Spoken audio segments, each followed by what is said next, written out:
ഞാൻ KSU പ്രവർത്തകനായി യുവാനിസിൽ unit joint secretary ആയിട്ടൊക്കെ തന്നെ പ്രവർത്തിച്ച ഒരാളാണ്.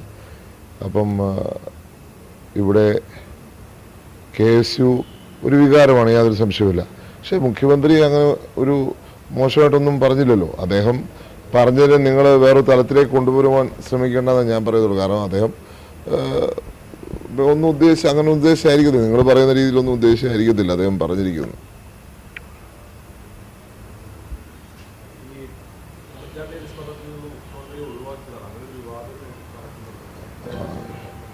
ഏതാ അല്ല, KC വേണുഗോപാലിനെ വിളിച്ചു എന്ന് പറയുന്നത് അദ്ദേഹത്തെ ഒഴിവാക്കുകയാണോ? KC വേണുഗോപാൽ MP വിളിച്ചു, അദ്ദേഹമാണ് ഉദ്ഘാടനം ചെയ്യുന്നത്. മുഖ്യമന്ത്രിയുടെ അറിയിച്ചിട്ടുണ്ട്. ഉമ്മൻചാണ്ടി മുഖ്യമന്ത്രിയായിരിക്കുമ്പോൾ ആ മന്ത്രിസഭയിൽ ഇപ്പോഴത്തെ മുഖ്യമന്ത്രിയെ ഉൾപ്പെടുത്തിയില്ല, അതിനൊരു പരിഭവം അദ്ദേഹം നേരത്തെ തന്നെ ഇന്റർവ്യൂവിൽ പറഞ്ഞിട്ടുണ്ട്. ഏത് ഇന്റർവ്യൂവില്? ഇപ്പം എന്താ അതിനെന്താ റെലവൻസ്? ഇവിടെ ഏറ്റവും കൂടുതൽ അവസരങ്ങൾ ശ്രീ VD സതീശന് കൊടുത്തിട്ടുള്ള നേതാവാണ് ഉമ്മൻചാണ്ടി എന്ന് അദ്ദേഹം തന്നെ പറഞ്ഞിട്ടുണ്ട്. പിന്നെ നിങ്ങളെങ്ങനെയാ തിരിച്ച് വേറെ തരത്തിൽ പറയുന്നത്?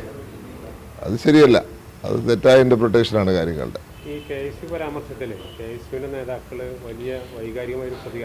ഞാൻ പറയാനുള്ളത് പറഞ്ഞു. എൻ്റെ ഒരു കാഴ്ചപ്പാടിൽ മുഖ്യമന്ത്രി പറഞ്ഞ അതിൻ്റെ ഒരു ലീഗൽ ആസ്പെക്റ്റ്, മുഖ്യമന്ത്രി പറഞ്ഞത് വേരിയസ് ആസ്പെക്ട്സ് പഠിച്ചിട്ടായിരിക്കും അദ്ദേഹം പറഞ്ഞിരിക്കുന്നത്. ഇപ്പം ലോയേഴ്സിനെ വെക്കുന്ന കാര്യത്തിൽ അദ്ദേഹത്തിനുള്ള ഇൻഫർമേഷൻ, അദ്ദേഹത്തിനുള്ള ഒരു നോളജ് എല്ലാവർക്കും അതിനകത്ത് ഉണ്ടാവണമെന്നില്ല. അപ്പം അദ്ദേഹം പഠിച്ചിട്ടായിരിക്കും ഓരോ കാര്യങ്ങളും പറയുന്നത്. അപ്പം അത് എല്ലാവർക്കും ചിലപ്പം അറിയണമെന്നില്ല എന്നുള്ളതായിരിക്കും ഉദ്ദേശിച്ചിരിക്കുന്നത്. നമ്മൾ എന്തിനാ വെറുതെ ഒരു അനാവശ്യമായൊരു വിവാദം നമ്മൾ അദ്ദേഹത്തെ വലിച്ചഴക്കുന്നതിനൊക്കെ?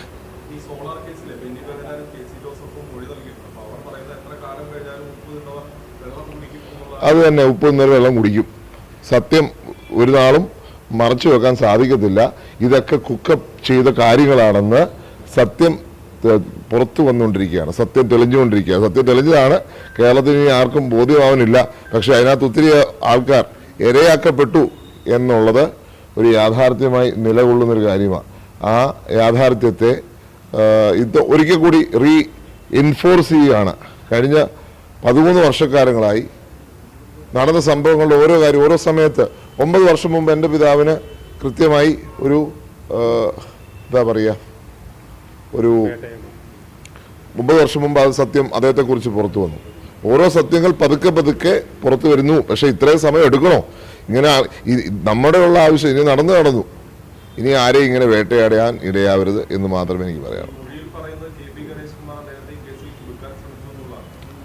ഞാനതിലേക്ക് ഇപ്പം കടക്കുന്നില്ല. അവർ പറഞ്ഞത് I'm not privy to the information. അപ്പോൾ എനിക്ക് അതിൻ്റെ പ്രയർ നോളജും ഞാനതിനെക്കുറിച്ച് ഇപ്പം ഞാൻ കമൻറ്റ് പറയേണ്ട കാര്യമില്ലല്ലോ. എല്ലാ കാര്യത്തിലും ഞാൻ കമൻറ്റ് പറയേണ്ട കാര്യമില്ല. പക്ഷേ ഒരു കാര്യം ക്ലിയറാണ്, ഇതിനകത്തൊരു എഫേർട്ട് ഉണ്ടായിട്ടുണ്ട് ചില ഭാഗത്ത്, അല്ലെങ്കിൽ ഇങ്ങനെ വരത്തില്ലല്ലോ. മാധ്യമങ്ങൾക്ക് റോളുണ്ട്, നിങ്ങൾ ഇൻസ്പെക്ട് ചെയ്യണം. എന്തുകൊണ്ട് മാധ്യമങ്ങൾ ചർച്ച ചെയ്തില്ല? നിങ്ങൾ ഇൻസ്പെക്ട് ചെയ്തേ. നിങ്ങൾ 24 മണിക്കൂറും 5 വർഷം അല്ല 10 വർഷക്കാലം നിങ്ങൾ ചർച്ച ചെയ്താണല്ലോ. ഇന്നലെ ഒരു വിധി വന്നിട്ട് ചർച്ച ചെയ്യാൻ നിങ്ങൾ തയ്യാറായോ? അതിൻ്റെ ആരാ ഉത്തരവാദി?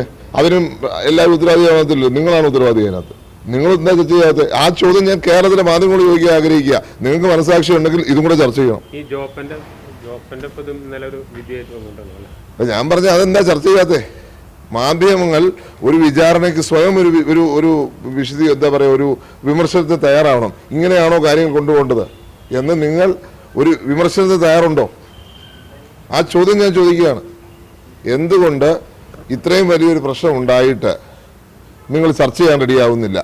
നിങ്ങളന്ന് ഒത്തിരി ഇഷ്യൂസ് ഉണ്ടാക്കിയതാണ്. നിങ്ങൾക്ക് ഓർമ്മയുണ്ടോന്ന് അറിയില്ല. എൻ്റെ ഫാദർ UN അവാർഡ് മേടിച്ച് തിരിച്ചു വരുന്ന ദിവസം നിങ്ങളുടെ ചർച്ച മൊത്തം ഇതായിരുന്നു. അദ്ദേഹത്തിന് UN അവാർഡ് കൊടുത്തതോ അദ്ദേഹത്തെ ലോകം അംഗീകരിച്ചതോ ഒന്നുമല്ല നിങ്ങളുടെ ചർച്ചയായിരുന്നത്.